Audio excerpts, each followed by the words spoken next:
શિક્ષક મિત્રો, જીસીઆરટી ગાંધીનગર દ્વારા નિપુણ ભારત મિશન અંતર્ગત એક નવો પરિપત્ર સામે આવ્યો છે, જેમાં બાલવાટિકા અને ધોરણ 1-2 ના બાળકો માટે વાર્ષિક સર્વેક્ષણ હાથ ધરવામાં આવનાર છે અને આ સ્વમૂલ્યાંકન જે કરવામાં આવનાર છે તેનો સમયગાળો પણ નક્કી કરી દેવામાં આવ્યો છે, જે પરિપત્ર તમારી સામે આવી રહ્યો હશે અને જેમાં કહેવામાં આવ્યું છે કે તારીખ 1 માર્ચથી 10 માર્ચ 2026 દરમિયાન આ સ્વમૂલ્યાંકન પૂર્ણ કરવાનું છે અને બાહ્ય મૂલ્યાંકન માર્ચ માસ દરમિયાન જ યોજાશે, જેની શાળાઓએ પૂર્વ તૈયારી રાખવાની રહેશે. હવે ડેટા એન્ટ્રી અને પોર્ટલને લઈને પણ સૂચનાઓ આપવામાં આવેલી છે કે શિક્ષકો દ્વારા કરવામાં આવેલા સ્વમૂલ્યાંકનના પરિણામોની ઓનલાઈન એન્ટ્રી VSK એટલે કે વિદ્યા સમીક્ષા કેન્દ્રના પોર્ટલ પર કરવાની રહેશે અને આ ડેટાના આધારે રાજ્ય, જિલ્લા અને તાલુકા કક્ષાના રિપોર્ટ કાર્ડ તૈયાર કરવામાં આવશે.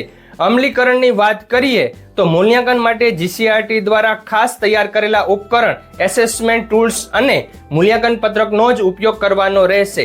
આ સર્વેક્ષણનો મુખ્ય હેતુ બાળકોના શિક્ષણના સ્તરને જાણીને અસરકારક ઉપચારાત્મક કાર્ય કરવાનો છે.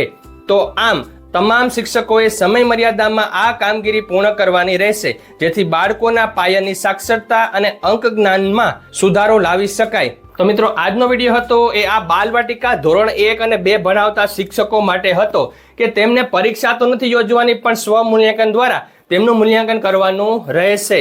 Thank you very much. જય શ્રી કૃષ્ણ.